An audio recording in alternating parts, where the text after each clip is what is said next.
Hey guys, tonight we're slipping into the soft golden haze of 6th century Byzantium, where the air hums with bees and the scent of crushed thyme sticks to your sandals. You're not a warrior or a scholar, just a simple beekeeper, blinking awake at dawn to the sound of your hives already busy at work. The first thing you notice? The weight of the humidity, thick as honey itself, clinging to your tunic as you shuffle outside. Constantinople might be the glittering heart of an empire, but out here, the world moves at the pace of drowsy wings. Now, let's be honest, you probably wouldn't last a day in this gig if you were allergic. One wrong step, one agitated hive, and suddenly you're the talk of the neighborhood for all the wrong reasons.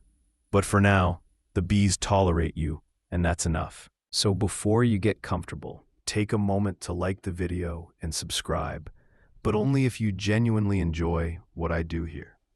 And hey, drop a comment letting me know where you're listening from and what time it is there.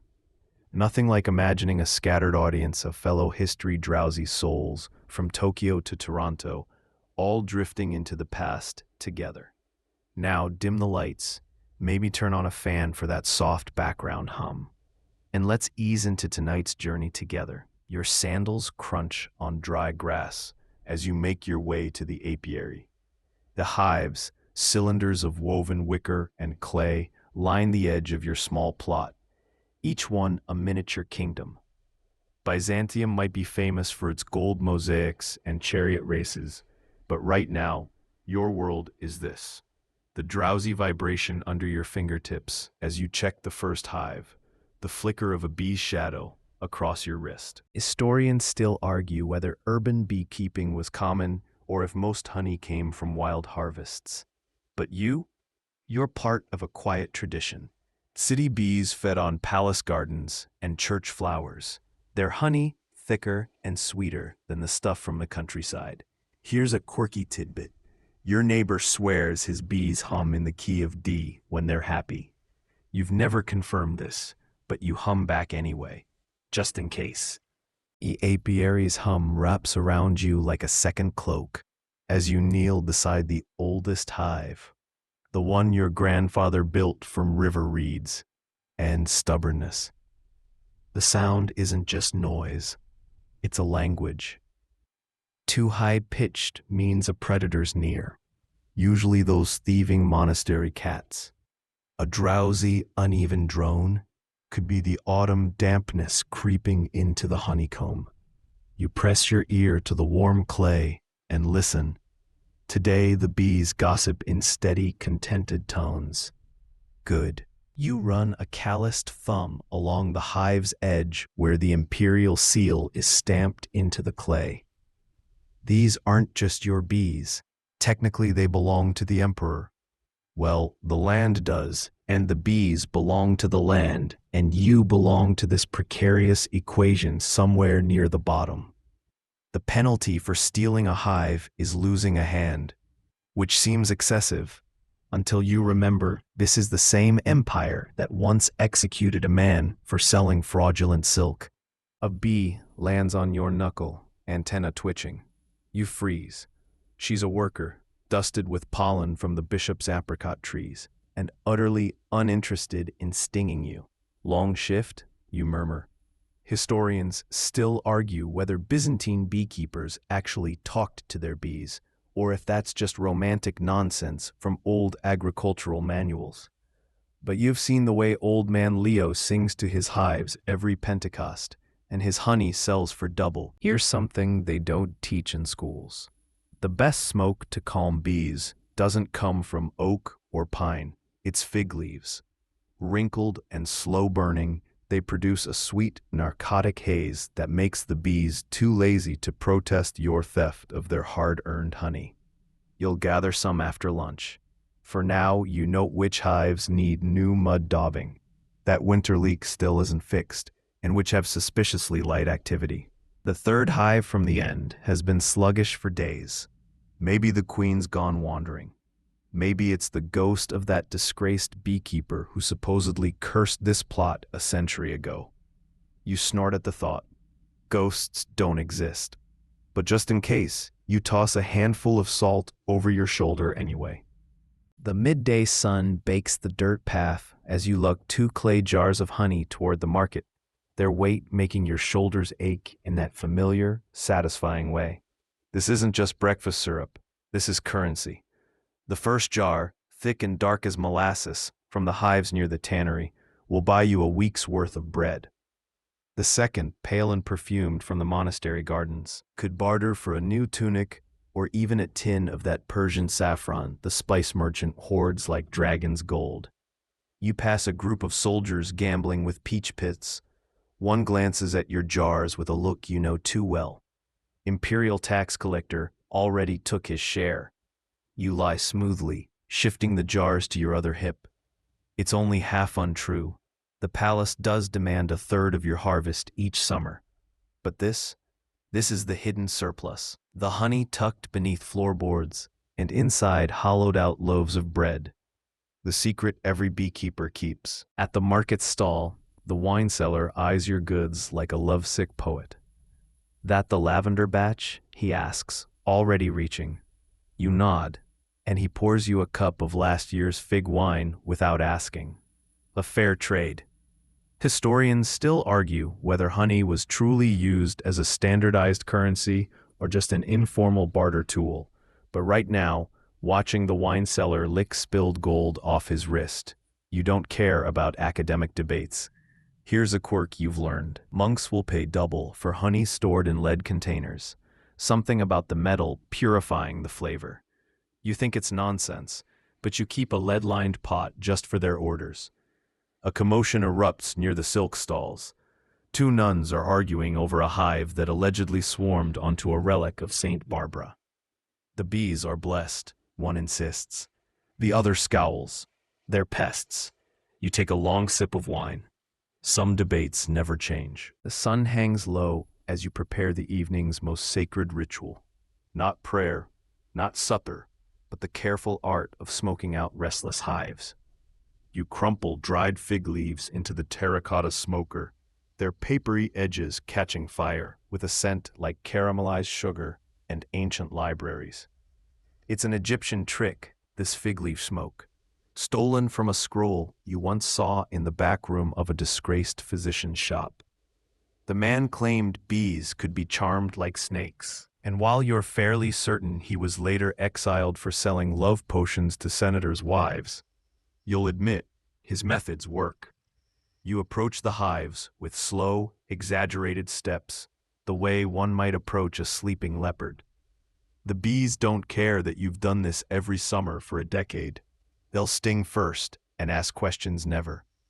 The smoker puffs its sweet haze into the first hive's entrance, and almost immediately the guard bee's aggressive posturing melts into something resembling a drunkard's sway. Historians still argue whether Byzantine beekeepers understood the science behind smoke's calming effect, or if they thought it was literal magic. You fall somewhere in between. You've seen how smoke masks alarm pheromones, yes, but you also whisper a quick prayer to Saint Madamnock, patron of bees, just in case. Here's something peculiar. The best smoke comes from leaves harvested during a waning moon. Or so claims the toothless old woman who sells you herbs. You're not superstitious, but you've noticed the bees do seem less irritable when you follow her advice. Coincidence? Probably, but you time your harvests anyway. As you lift the hive's lid, a few disoriented bees bump against your forearms like tiny, fuzzy comets. One gets tangled in your beard. "You're embarrassing yourself," you mutter, gently untangling her. Across the garden, your neighbor's child giggles at the sight. You shoot him a look. Laugh all you want. Your turn comes when your father teaches you to milk his vipers next week. The boy pales and scurries inside. The imperial messenger arrives just as you're wiping honey from your elbows, his purple-striped tunic glaringly out of place against your dusty courtyard. He doesn't dismount, just holds out a scroll sealed with enough wax to make 3 candles. "For the beekeeper," he says, as if there might be another one within 5 miles. You break the seal with your thumbnail, already dreading the contents. Royal orders always mean trouble. Sure enough, By order of the Praetorian prefect, your apiary is to supply 300 pounds of pure beeswax for callous needs before the next full moon. You do the math in your head. That's nearly half your annual production. The messenger watches your face crumple. The emperor's new candelabrum requires consecrated wax, he explains, as if this justifies the impossible demand. Historians still argue whether Byzantine bureaucracy was intentionally cruel or just catastrophically inefficient. Right now, leaning against your poorest hive for support, you'd vote for crew. Here's an odd consolation. Palace wax has strange requirements. It must be bleached white with seawater and alum, then perfumed with rose oil. The process is tedious, but it pays triple, enough to buy that new donkey you've been eyeing.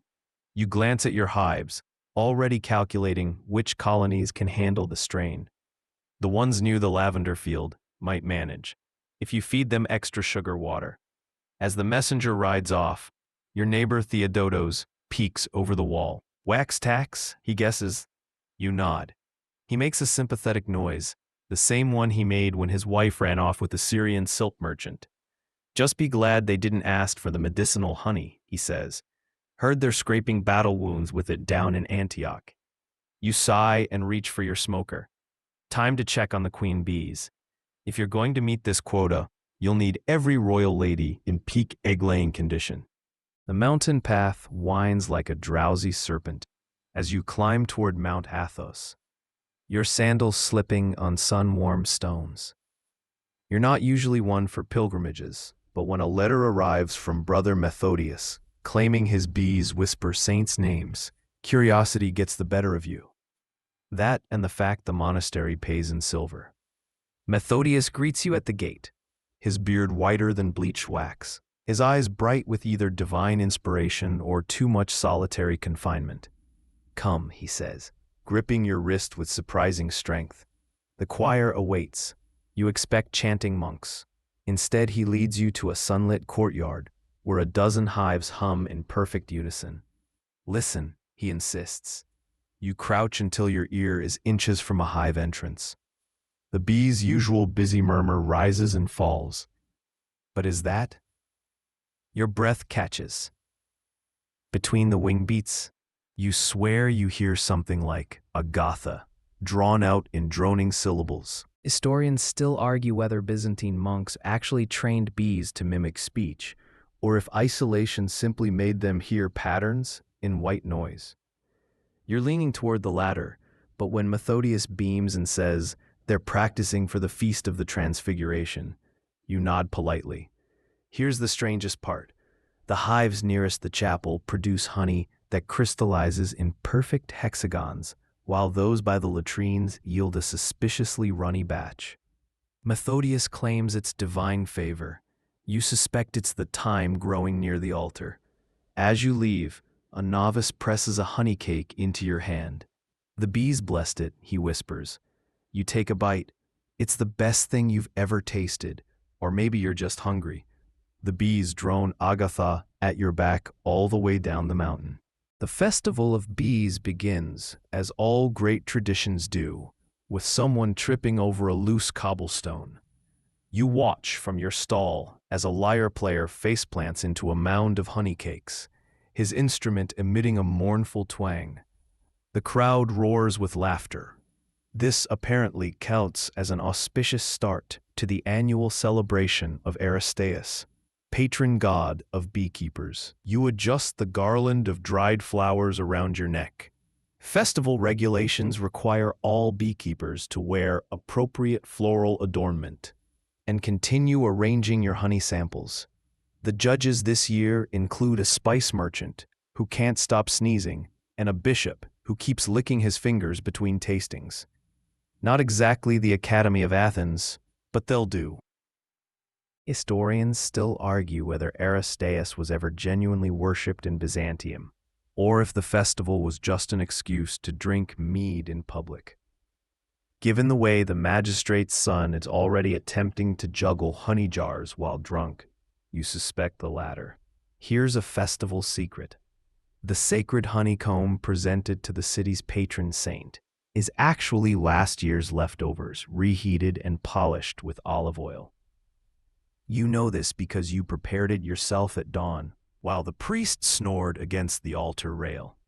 A commotion erupts near the wine stalls.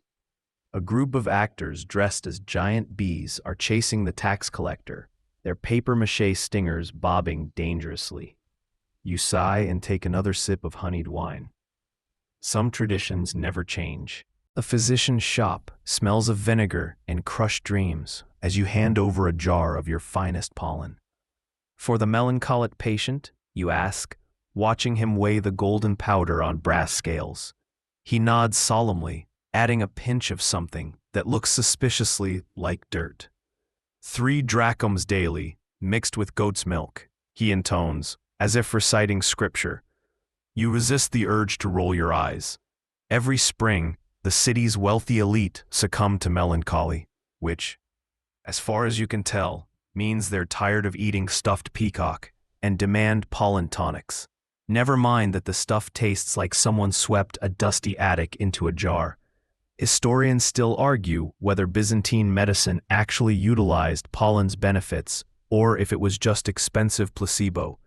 You've seen pollen cure exactly 2 things: hypochondria and empty coin purses. Here's what no one admits.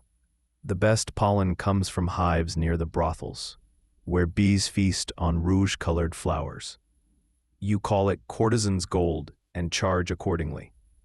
As you leave, a woman in a pearl-stitched veil grabs your sleeve. "Does it work for lovesickness?" she whispers. You consider telling her the truth, that no amount of bee vomit will make her husband stop visiting the flute girl on Moon Street. Instead, you press an extra jar into her hands. "Take it with wine," you advise. Lots of wine. The moon casts long shadows across your apiary as you inspect the damaged hive, its entrance splintered, its honey stores suspiciously empty. Your neighbor's boy Nico hasn't been seen since yesterday. Neither has the queen from this hive. You crouch in the dirt, finding a single bronze button pressed into the earth like a guilty confession. "Nico always was a terrible thief. You should report this. The punishment for hive theft is clear." But you remember Nico's laughter last week as he helped you carry water to the bees, how he named each drone after heroes from the Iliad. Stupid boy. Stupid, hungry boy. Historians still argue whether Byzantine law was truly blind or if local judges factored in things like empty bellies and widowed mothers. You'll never know, because when the magistrate's men come asking, you tell them the swarm simply absconded. "Bees do that sometimes," you say, staring at the empty hive. The officers exchange glances, but leave without further questions. Here's what you don't tell anyone. That night, you leave a clay pot of honey at Nico's doorstep. No note, just a dollop of wax pressed with your thumbprint, the mark every beekeeper uses to seal promises. The next morning, the pot is gone. In its place, a single bronze button, polished clean. The first frost creeps across your apiary like an uninvited guest, silvering the edges of leaves and hardening the mud between hives. You move slowly this morning, breath fogging the air as you wrap each hive in layers of goat hair felt, the same kind nomads use for their tents. It's tedious work, but necessary. Last winter, you lost 3 colonies to the cold because you skimped on insulation. As you tie the final knot around your oldest hive, a memory surfaces, your grandfather's voice rasping. "Bees don't die from winter, they die from beekeepers who forget to listen." You press your palm against the wrapped hive. A faint, sleepy hum answers through the felt. Good. They're clustering, their winter formation, where workers rotate from the cold outer edges to the warm center, in a living, breathing furnace. Historians still argue whether Byzantine beekeepers understood the thermodynamics of hive clusters or if they just mimicked what worked. You don't care about the theory. You only know that when you peek inside the hive's ventilation hole and see the golden glow of bees vibrating together, Something primal in your chest unclenches. Here's a trick no one tells you. The hives near the south wall of your house will fare best, not just from warmth, but because the stones absorb sunlight all day and radiate it back at night. You learned this the hard way after losing a prize colony to the north wind 5 winters ago. You straighten up, knees popping, and survey your work. The apiary looks like a flock of shaggy sheep settled in for the season. Somewhere under all that felt, thousands of bees are burning honey to keep their queen alive.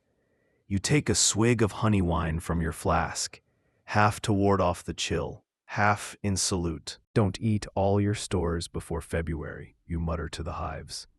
One of them buzzes back, as if offended. You choose to take it as a promise.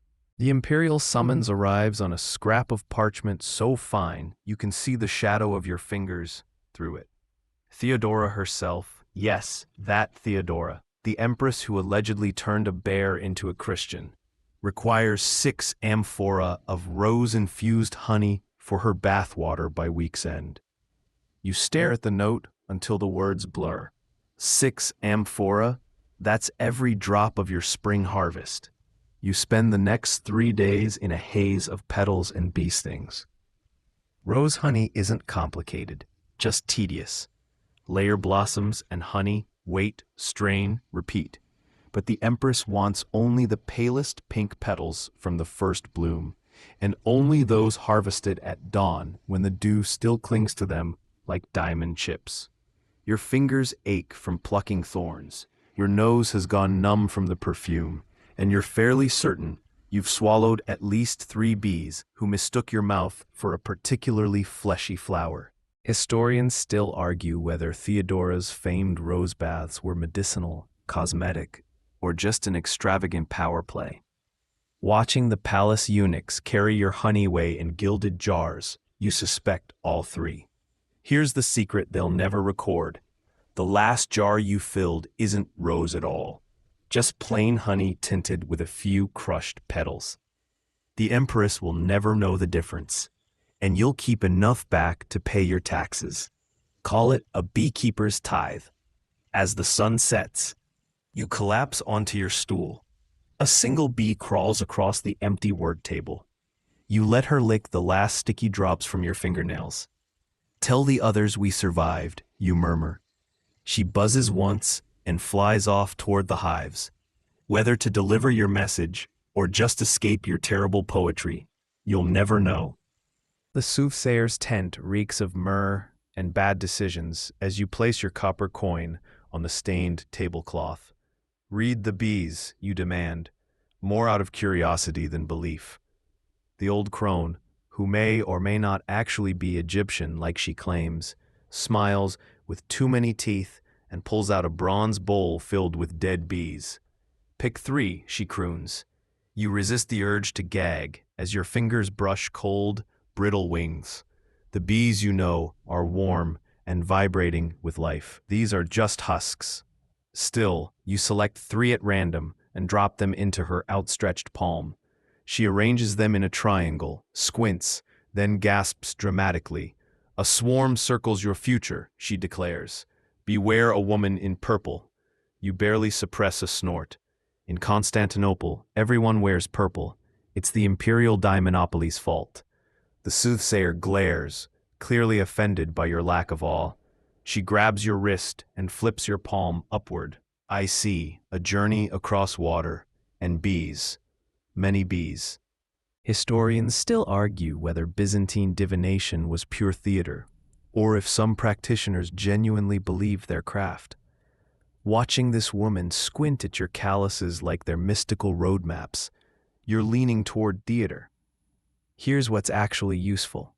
As you leave, you notice her tent's support pole is swarming with live bees, probably attracted by the honey jars stacked in the corner.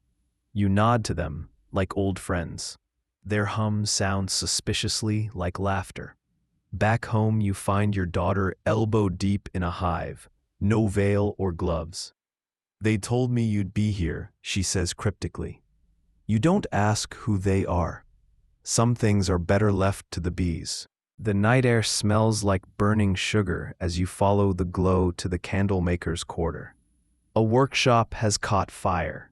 No surprise, given the vats of boiling wax and the apprentices who nod off over open flames.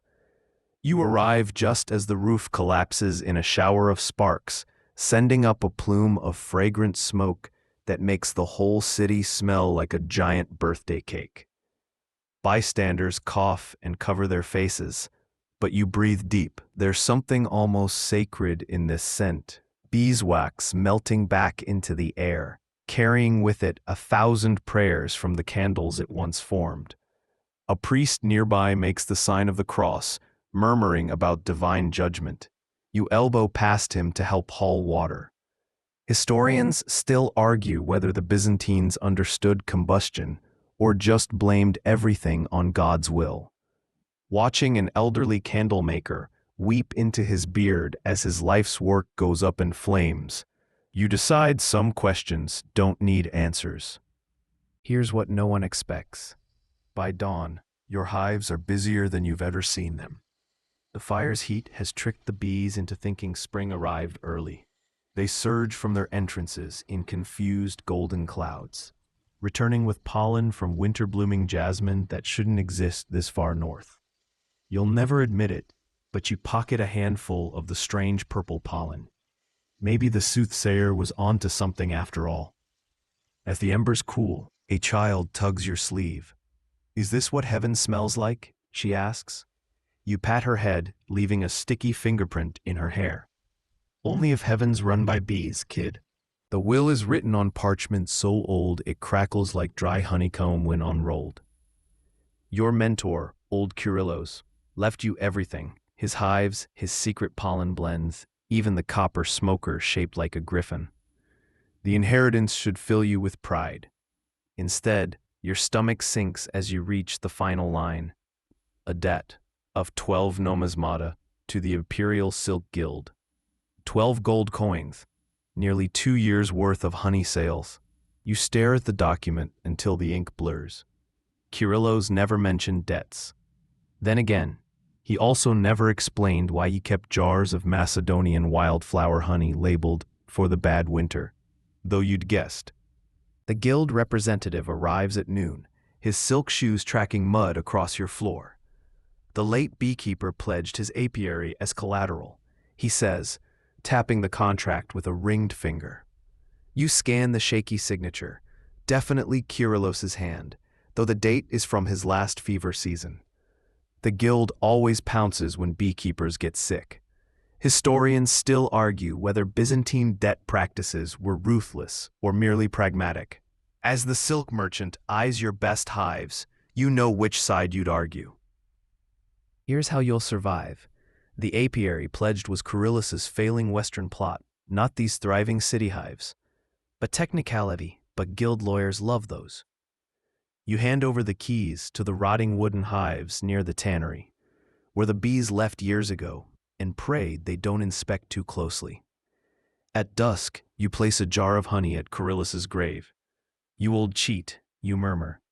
The wax seal cracks in the cooling air, a sound almost like laughter. Twilight softens the edges of Constantinople as you lead your daughter through the apiary, her small fingers clumsy but determined around the smoker. She's inherited your patience with bees and your grandfather's habit of talking to them like old friends. "This one's called Aristotle," she announces, pointing to a drone half asleep on a comb. You don't have the heart to tell her it'll be dead by morning. Its brief life as fleeting as the last golden light on the city walls. The two of you work in comfortable silence, checking hive weights for winter. She gasps when she finds a late-season honeycomb, its hexagons perfect as a mosaic. "Like the Hagia Sophia's ceiling," she whispers. You let her keep it, wax and all. Some lessons can't be taught, only discovered, sticky-fingered and wide-eyed. Historians will argue for centuries about what truly sustained Byzantium, its armies, its trade, its faith. But tonight, watching your daughter gently pry apart honey frames without crushing a single bee, you know the empire's real secret. It's the quiet passing of hands from grandfather to daughter that keeps the world sweet. The stars emerge one by one above the hives. Somewhere beyond the city walls, a wolf howls. Your daughter leans against your shoulder, already half asleep, her hair smelling of smoke and honey. You hum an old tune, the same one your grandfather hummed to his bees, and for this moment, all of Constantinople holds its breath. And so we leave you here, at the edge of night, where the bees sleep and the last light fades from the domes of the great city. The worries of tomorrow, the debts, the imperial demands, the frost creeping ever closer can wait. For now, there is only this, the deep, contented hum of the hives, the warmth of a child's trust, the knowledge that some rhythms outlast empires. Let your breath slow to match the sleeping bees. Let the memories of honey and hearth carry you into dreams. The past is safe here, tended by generations of keepers. And tonight, so are you. Close your eyes. The bees will guard the rest.